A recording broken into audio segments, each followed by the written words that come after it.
A chave dos deuses esquecidos. Dizem que há lugares no mundo onde os deuses ainda respiram. Não os deuses que as pessoas adoram em templos com velas e preces sussurradas. Os outros. Os que foram enterrados antes que os homens aprendessem a escrever seus próprios nomes. E dizem que quem encontra a entrada para esses lugares, raramente volta para contar. Raramente. A taverna do osso partido ficava no fim do mundo, ou pelo menos era o que os moradores de Cinzaborda achavam. Uma cidade esquecida pelos mapas, encravada entre as montanhas do silêncio e a floresta de Veltara, onde as árvores cresciam tortas como se tentassem se afastar de algo enterrado embaixo delas. Era uma noite de chuva pesada quando 5 se encontraram pela primeira vez. Do outro lado da mesa, Sina folheava um livro que claramente não deveria existir.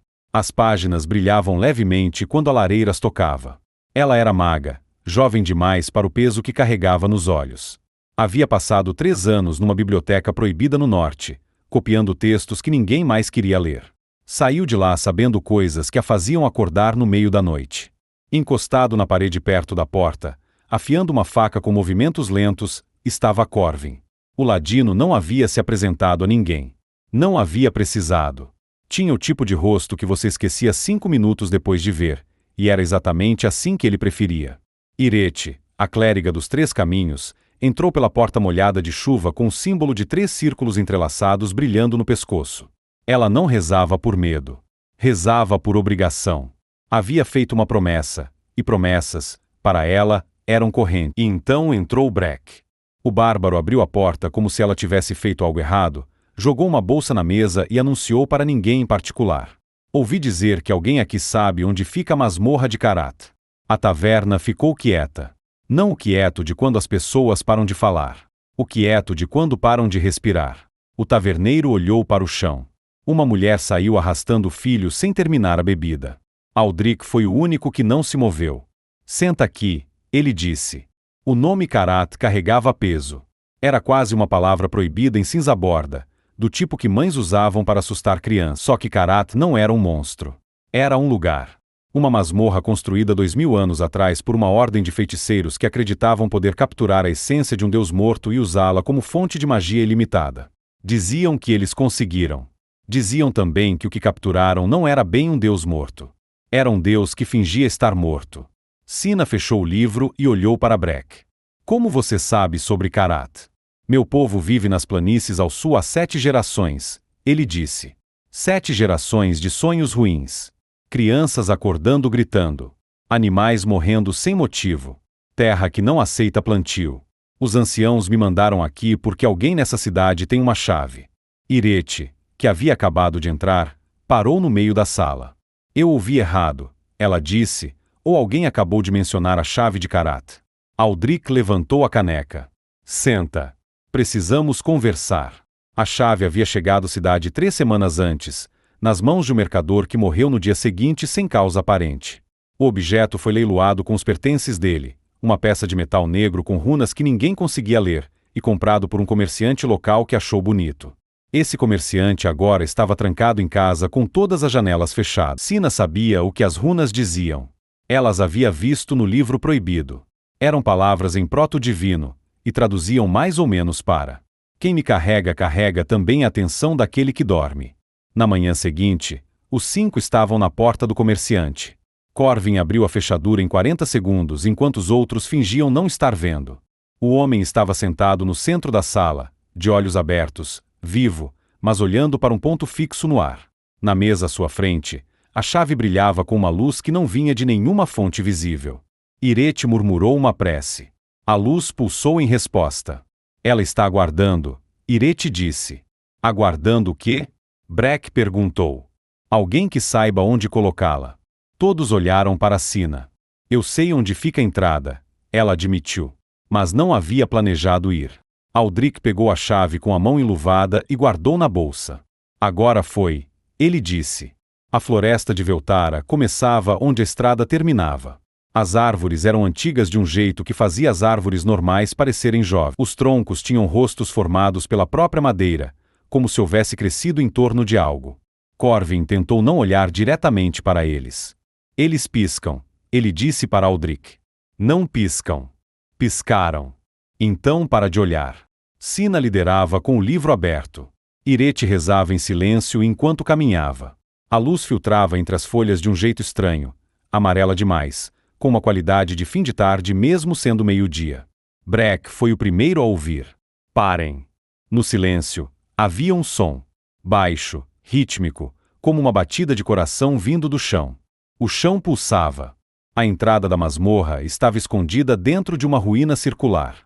Colunas partidas cercavam uma plataforma de pedra negra, e no centro havia um buraco com degraus que desciam para a escuridão. A escuridão respirava. O ar que subia era quente e úmido, como o hálito de algo muito grande que dormia há muito tempo. Aldrich acendeu uma tocha. A chama queimou arroxeada. Fogo roxo, Breck disse. Ótimo sinal. Desceram. E o que encontraram no primeiro corredor os fez parar.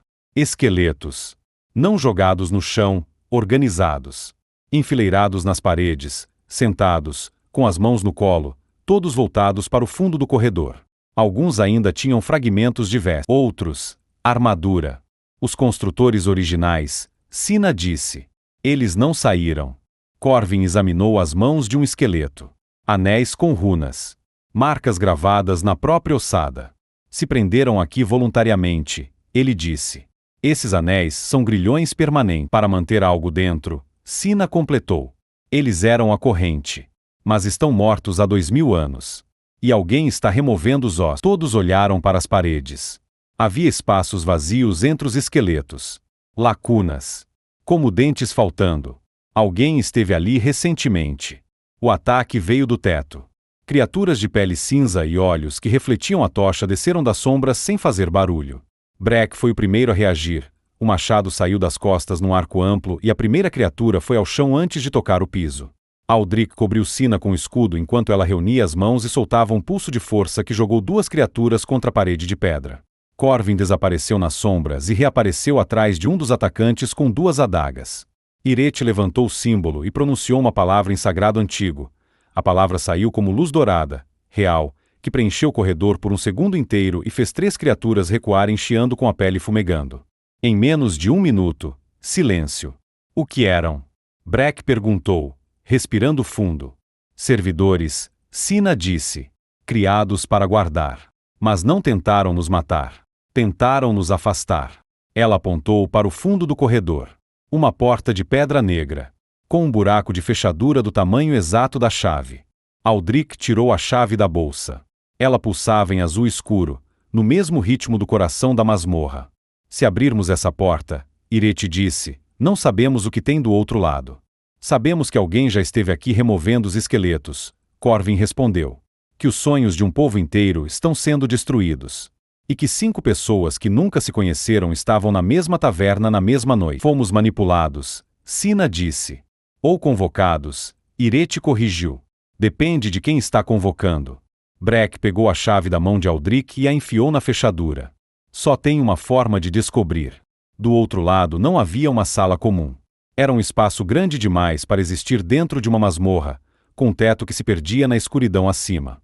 No centro, uma plataforma de pedra branca. Em cima dela, uma figura. Alta.